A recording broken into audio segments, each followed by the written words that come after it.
Hey everybody, it's your Christian coach for life, and I haven't been with you in a minute. That's because I've been preoccupied and busy, and most of all, it's because I really haven't had a topic or a subject that really grabbed me. Well, have no fear, I'm back because 3:30 this morning, I'm scrolling on Facebook and I come across a post.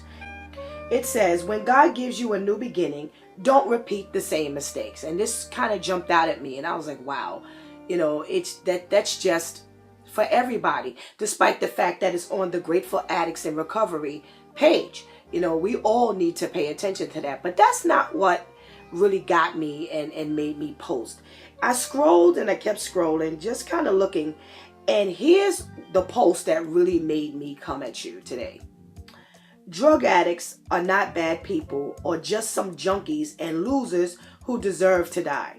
They're actually good people who have families that love them, but just end up being a victim of the disease of addiction. And they can't help it. So if you can't help them, don't hurt them. And instead of judging them, pray for them.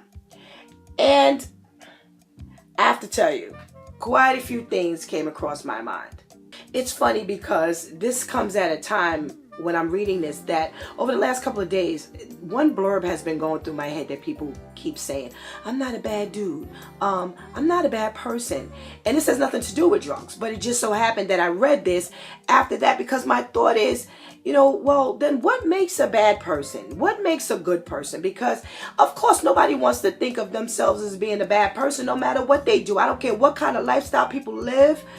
They don't want to be seen as bad. Even when they do stuff that are bad, they just don't want to be seen as being a bad person. So I find it very interesting that now I'm looking on this Grateful Addicts in Recovery page, and that's what they're saying. But that's not what made me get on here today.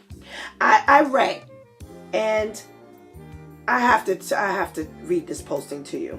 And this comes from an Emma Nickerson. And I'm saying this because she's on Facebook and it's out there. She says, I used to think they weren't bad people until every single one I knew robbed me, lied to me, hurt me, stole my money, my pills, my things, my parents' credit cards. They'd sell their own mother for a hit. They didn't care what they did to me. I tried for years to help.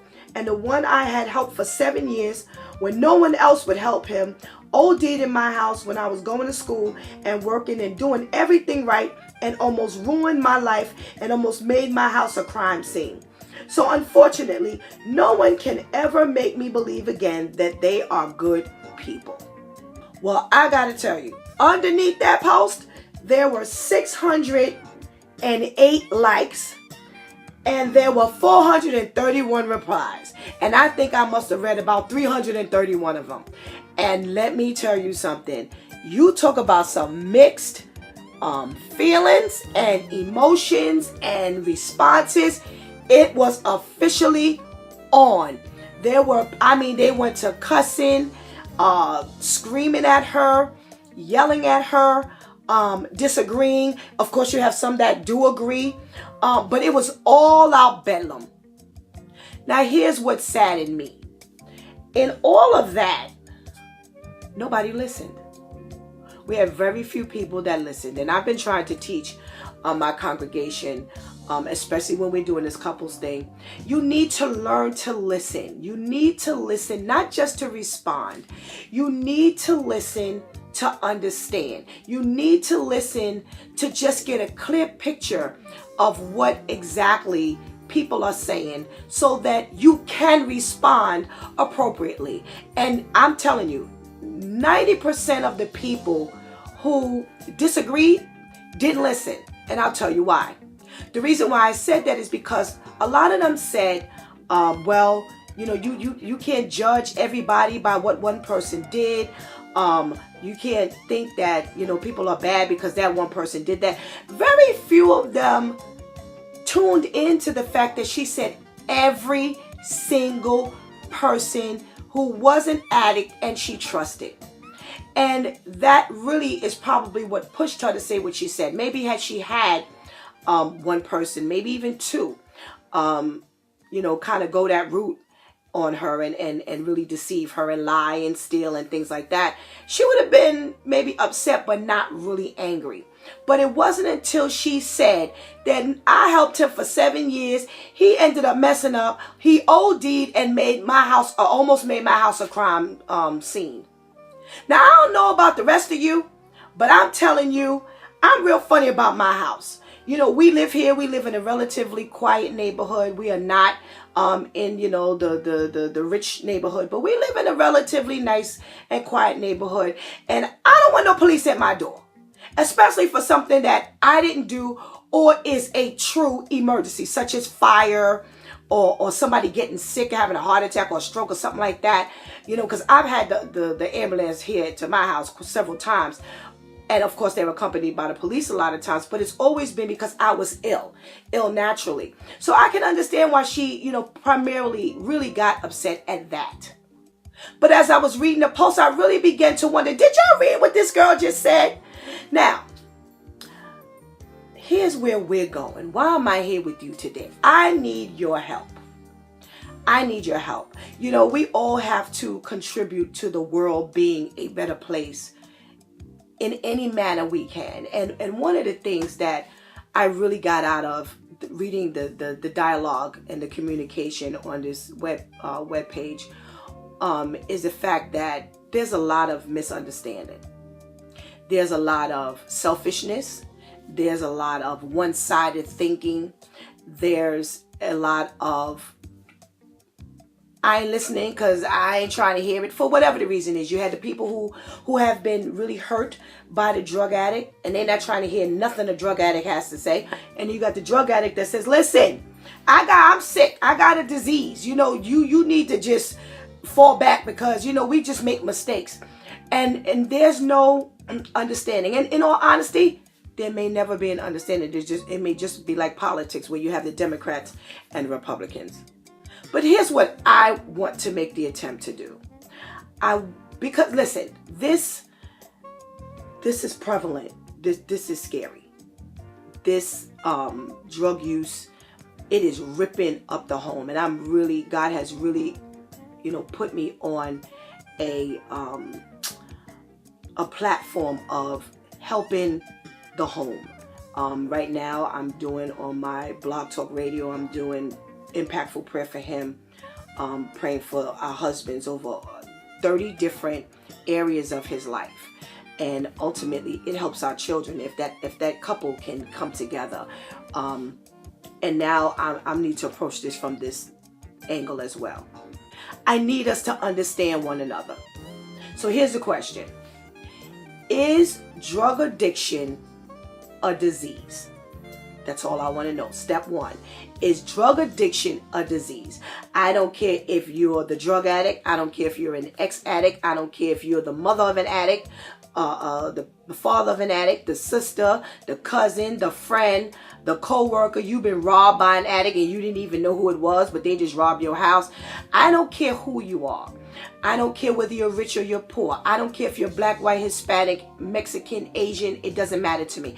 I don't care if you're a male or a female. I don't care about your age. I need to know what you think because I need us to begin to understand one another and what we're all going through. Because guess what? It affects us all, whether you want to believe it or whether you don't. This affects us all. It affects our schools because they're in your school and they're introducing it to your children. Is it going on in the home secretly and you don't know what's going on?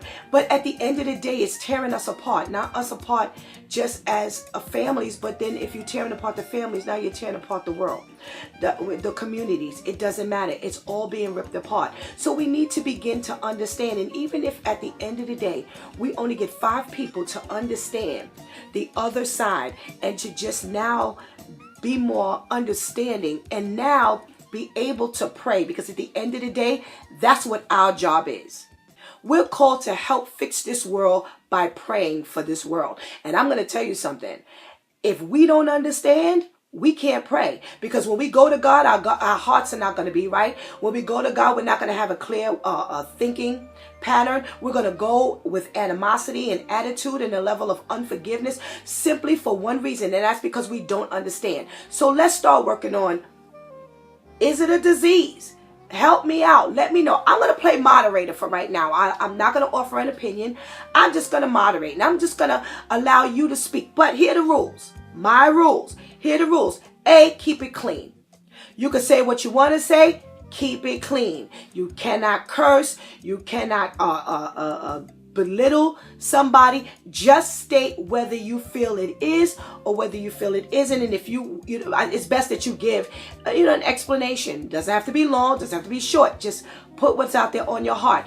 It has nothing to do with God right now. We're not even going to touch God right now. Openly. Now, whether God leads you to say what you need to say, then that's one thing. But we're not going to talk about the God factor right now. We're going to talk about the way we think, because we need to see the progression. Some of you addicts, some of you people, y'all don't even believe in God. So therefore, that kind of, makes it a little more interesting, because some people feel that, if not for God, you'll never make it out of this disease. We have some people who have come out of the disease who have said, if it weren't for God, I wouldn't be here right now. So I need you to get out there, and I need you to say, that's going to be part one of what we're going to do. And over the next couple of days, we're going to monitor and we're going to watch. Here's what I also need you to do. I need you to share. I need you to post, and then I need you to share. Share to all your friends, especially those of us in clergy, those of us in ministry. Why? Because remember, we're supposed to be the ones that have been put here in the vineyard to share and to help to everyone to understand. So the fewer people that we reach, the fewer people we help. If you want to be helped, if you want to understand, then share it. Get to see what people are feeling. Now I will share something that's a little personal to me. My parents, growing up, I was young, they drank. And the statistics tell you that if your parents drink or use drugs or so forth and so on, you will be an alcoholic or drug user. Well, guess what? I defied the odds. Am I the only one who's defied the odds? Absolutely not. But from that angle, it appears as though it's a choice. So here's the second rule. I don't want to hear about those who were forced to use drugs, because that was part of the argument on the website. And here's what I mean when I say that. They brought up the fact, well, if I guess maybe trafficking, human trafficking, and people use drugs to kind of keep you, in a certain mode and submissive. At that point, they force you to use drugs. That's not willing. So we can't talk about that. I heard the argument of, what if you got on drugs because you were, let's say, had an accident? A lot of times the athletes have that issue where they have accidents, and then they have to take pain meds, and then subsequently they become addicted. We're not talking about that either. Okay, so that's the rule. Yes, my rules. You want to play the game? You got to play the game. My rules. Why? Because I need disease. We're trying to figure out if this is a disease, and we don't want to bring in anything where you had no choice. If you were in pain from surgery, and then you didn't necessarily feel creeping up on you the addiction. I'm telling you, I had 8 surgeries in the last 7 years. There was one particular surgery that I had, and they gave me some meds. When I tell you that stuff had me talking to myself, had me doped up, where my kids were, when my daughter says I was poking you, shaking you, you wouldn't even talk. I was scratching and itching. Oh, it was the most horrific experience. It was worse than the surgery or the pain before the surgery. It was the most horrific thing. You could never get me to use a drug. If that's the way it makes you feel, I don't want it. I was talking to myself, and then after a while I realized, there's nobody back there, Stephanie. So this is how that kind of stuff can creep up on you. Certain drugs have those side effects, and certain drugs have, given to you long enough, and if people don't catch it, when you look, you got a monkey on your back that you don't even realize you have. So I'm not talking about that. I'm talking to and about the ones who voluntarily picked up the drug and started using it. I don't care why. It doesn't matter to me why. I know people personally. One told me the brother introduced them, to drugs to him. Another one told me, that's just what we did. We drank, and then when I looked up, I was sitting in front of an 8-ball. I have another one who said, listen, I had an identity crisis, and I didn't know which way to go. It was weighing me down, and when I looked up, I was using drugs. I can go on and on, of the people who told me that they use drugs now and who are ex-users. I've known people who have had to go through NA to get through it. And then I know other people who just said, I thought I was going to die. I wasn't taking no more chances. I stopped and they ain't used it again. And it's been like 20 some odd years. So we have all sides of the coin here. So in saying all of that, I want to, again, get the dialogue going. I want us to be sane. I want us to be calm. We've got to learn, pretend like we're all sitting down at a table and the round table is going on and this is your opportunity to speak. Okay? Can you help me out? Let's see how we can accomplish just helping one another to understand, is this a disease? I'm not going to give the technical definition of a disease on purpose right now. When we come back, then I'll give it to you. But here's what I also want you to do. Not only do I want you to post, but I need you to go on to Coach for Christian Life on my Facebook page, and I need you to follow me.